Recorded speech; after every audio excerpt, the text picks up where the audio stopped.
du film international, pardon, du film fantastique de Gérard May rend hommage pour sa 29e édition ce soir à un artisan du renouveau comico-horrifique du cinéma britannique, quelqu'un que vous connaissez très bien et que sans aucun doute vous aimez beaucoup. Et pour lui rendre cet hommage, je vais appeler, je ne vais pas le faire moi-même, je suis très mauvais à ce genre d'exercice, mais je vais appeler à me rejoindre sur scène un autre réalisateur, un enfant chéri de Gérard May, qui n'est absolument pas besoin de vous présenter, mais je vais vous présenter quand même. Il est membre du jury 2022. Mesdames et messieurs, Alexandre Aja.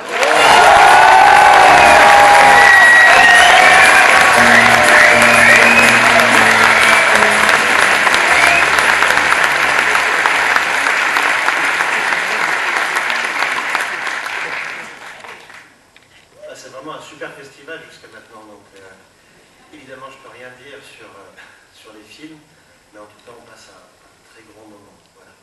Bon, alors revenons à nos moutons. Voilà, alors il y a des cinéphilies qui se rêvent au fond des vidéoclubs. On n'a pas encore l'âge de voir les films d'horreur, mais on passe des heures à errer dans les rayons, les yeux grands ouverts, terrifiés par les monstres, les zombies, toutes ces jaquettes, Evil Dead 2, tous ces films auxquels on va rêver avant même de pouvoir les voir. On est fasciné par les titres, par des taglines complètement invraisemblables. On s'imagine les films simplement d'après leur résumé. On fantasme le genre avant même de le découvrir. Et puis à l'adolescence, alors on dévore tous les films qu'on peut trouver. Au début des années 2000, on était plusieurs de ces réalisateurs cinéphages, comme Eli Roth, James Wan, Rob Zombie, et évidemment Edgar Wright, a tenté de nous réapproprier un genre un peu négligé dans les années 90. There are cinephiles who are born in the back of video clubs. We are not yet old enough to see horror movies, but we spend hours wandering the shelves. We are terrified by monsters and zombies on the videotape's covers. We are fascinated by titles or implausible taglines. We imagine films simply from their plots. We fantasize about the genre before we even discover it. And then, as teenagers, we devour all the films that we can find. At the beginning of the 2000s, we were several of these film lovers like Eli Roth, James Wan, Rob Zombie, and of course, Edgar Wright, trying to reappropriate a genre that was a bit neglected in the 90s. Je me souviens en 2004, on était en train de préparer La Colline des Yeux, d'aller voir en salle le remake de Dawn of the Dead par Zack Snyder. Et pour vous dire toute la vérité, c'est quelques mois plus tard que je me suis pris une énorme claque. Je pense à peu près comme tous les fans à travers le monde. C'était le film le plus tendre, le plus drôle, sur les morts vivants, une rom-com zombie, un film sur l'amitié, sur la difficulté de devenir adulte, une lettre d'amour à Romero et au cinéma de genre, et un film qui était culte dès le jour de sa sortie, évidemment Shaun of the Dead.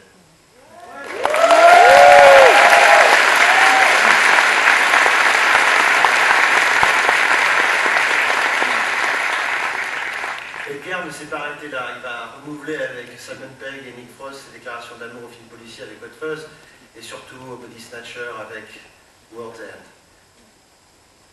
I remember in 2004 when we were preparing The Hill of Highs, I remember going to see Zack Snyder's remake of Romero's masterpiece Dawn of the Dead, but it was a few months later that we were going to discover another film, a surprise, a monumental slap in the face for all the fans in the world.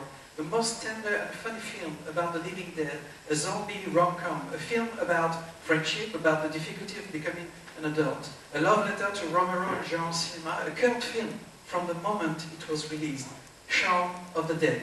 Edgar Wright did not stop here. He renewed, with Simon Pegg and Nick Frost, his declaration of love to the crime film with Hot Fuzz, and especially to the Body Snatcher type of films with the last part of his Cornetto trilogy, The World's End.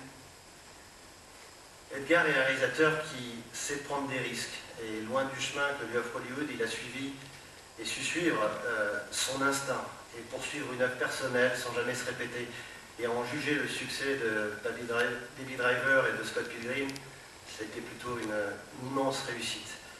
Après avoir réinventé le buddy movie, le voilà qui se lance dans un buddy movie sur des temporalités parallèles avec son dernier film, La Snack in Soho. Une danse macabre, terrifiante entre le passé et le présent. un cauchemar éveillé sur le swinging London, loin des contes de fées et de la nostalgie facile de cette époque. Ce qu'on attend dans un festival comme celui de Gérardmer, quand on rentre dans une salle comme celle-là, c'est d'être surpris, c'est de ressortir changé. Et quand on découvre un film d'Edgar au cinéma, c'est toujours le cas. Né sous le signe de Star Wars, héritier de John Landis, partageant ce même instinct, cette même conviction qu'on peut faire rire et à la fois faire peur, Edgar est devenu un alchimiste des genres et un musicien des images. Et je suis extrêmement honoré ce soir, avec vous tous, de rendre hommage à un véritable frère de cinéma, Edgar Wright.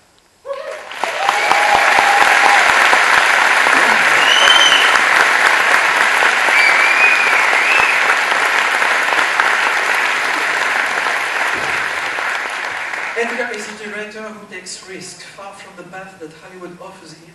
He follows his instinct and pursues his personal work. Judging by the worldwide success of Baby Driver and Scott Pilgrim, well, it works for him.